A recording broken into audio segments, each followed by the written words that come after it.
What if you could skip boring exercises and master every core electric guitar skill just by learning 5 songs?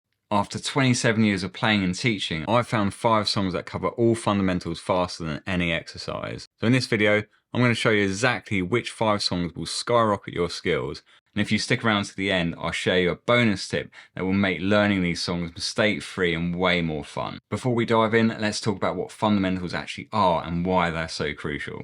Ever notice how a pro can play something simple, but it still sounds amazing? And that's because their fundamentals are rock solid. Their tone, timing, and confidence all comes from mastering these basics. Good news, you can get there too. Once you lock in these fundamentals, even simple songs will sound pro level, and you'll play with way more confidence. Here's a quick checklist. How many of these do you recognize? Power chords, open chords, bar chords, drop D tuning, single note riffs, arpeggios. And I'll put the rest on the screen right now. But if some of these sound unfamiliar, don't worry, as I'll be talking through each one step by step. And here's the best part. The 5 songs we're about to learn will cover all these fundamentals. If you can get these under your fingers, everything else, even flashy solos, will come much easier. And if you want to make learning these songs 10 times easier, get all 5 tabs and a bonus playthrough video absolutely free. Just grab the link in the description. If you want to learn one song that covers most of these fundamentals, this is it. This is like a Swiss Army knife with a tune every higher level beginner should aim to play.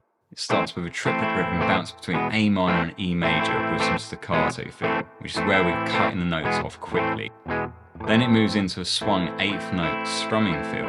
You can hear that little gallop in the rhythm, like imagining a horse trotting along. In the verse we get more open chord and a cheeky B7 at the end. In the pre-chorus you really feel that staccato again, D minor and E minor, chopped short, tight and punchy. The staccato means detached in Italian if you don't already know. The chorus returns to open chords and a descending single note run before the solo.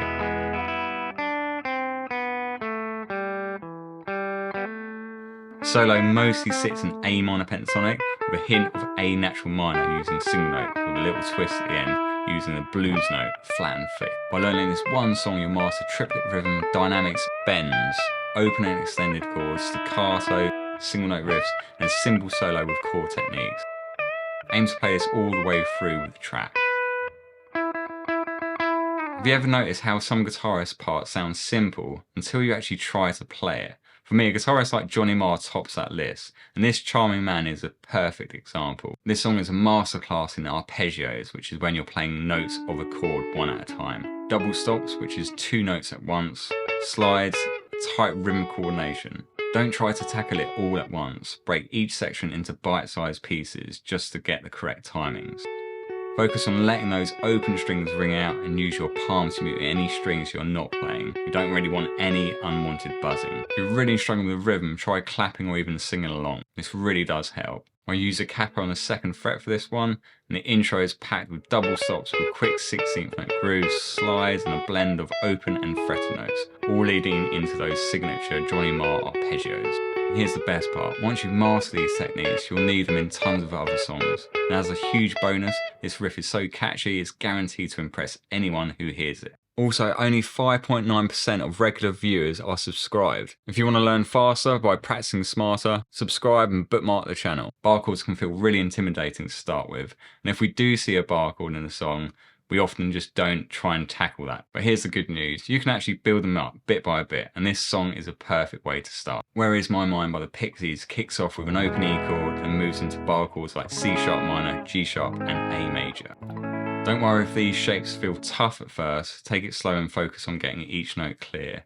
You can learn it in 2 levels of bar chord shapes. The full shape, and this one actually uses no barring whatsoever, and it's the same shape for both major and minor. You start on the top 4 strings, giving you C sharp minor, then you move it up a set of strings which gives you the G sharp major. And all you do is move that shape along 1 fret to give you A major. Then for the full bar chord, all you need to do is just go through 1 string at a time, making each note nice and clear. If you do get a dud note, which I guarantee you will, just know it's going to take time and just work on 1 string each day. If you're doing it each day for a small amount of time, you're going to give your hand that consistent strength that's going to allow you to actually play these bar chords.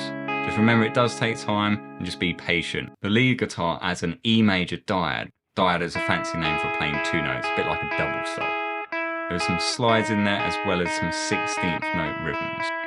The verse brings in power chords, which is just simple 2-note punchy chords, as well as some bar chords. And at the end there's a nice 16th note strumming pattern to get stuck into. Work through each section and you not only conquer bar chords, but you also nail slides, power chords and 16th note strumming. Once you've got this down, you'll find these skills popping up everywhere. Now if you're new to soloing or you want a simple solo to work on to become more expressive, Wonderful Tonight by Eric Clapton is what you need to learn. This song is perfect for practicing arpeggios, which are playing the notes of a chord one at a time, triads, bends and vibrato, which is when we're wobbling the note to create that vocal S sound. The rhythm guitar keeps it simple with arpeggios from triads of G, D and C. Then for the main melody we're using the G major pentatonic scale up in the 8th position. We've got a series of bends and a very vocal S sound. Important here to work on your dynamics, your bending that's in tune, your vibrato. So although it's simple, there's quite a lot involved in this simple melody. Then we ascend through the G major scale before ending with a nice bend at the end. So here's what to focus on. Bend those notes in tune. Match your dynamics to the gentle feel of the song. Really control your vibrato. Try to match the speed and width of what you're hearing on the record. This takes time, but you can master these moves here and this will bring you real emotion and polish to every song you play. Remember to grab all tabs and bonus video in the description. So you just played a beautiful ballad, now you need something heavy, and those times are required. This track has got you covered. First, drop your low E string down to D. This is called drop D tuning. It instantly gives you chords a heavier, deeper sound. Just match your low E string to your open D. This song is packed with syncopated accents, where the accents are sometimes on the beat and on the offbeat. An accent is where we're hitting that note slightly louder. The best and easiest way to learn this is to try and hum the accents. If not, breaking down the rhythm one beat at a time is the way to go. The verse starts with a D major 7 chord, then moves to a drop D power chord with an added note on the D string, giving you a sus2 chord. And what's quite interesting is a 7-bar sequence rather than a typical 4 or 8 bar. With the pre-chorus it brings in octaves and slides and power chords that are super easy to play in drop D tuning. All you need to do is just bar one finger across the low 3 strings. You can also add another higher note on these drop D power chords by adding a finger on the G string 2 frets higher than the bar, creating a different inversion of a power chord. In the chorus you'll push the beat, landing just before the 1 on each chord, then finish with a massive D5 using all the strings, including that low D. Now do you remember that bonus tip I promised at the start to make learning these songs mistake-free and way more fun? There's one tiny tweak that changes everything about how you learn songs. It's where most guitarists actually fail. So click here and I'll show you the simple way to practice that makes learning songs 10 times easier and way more enjoyable.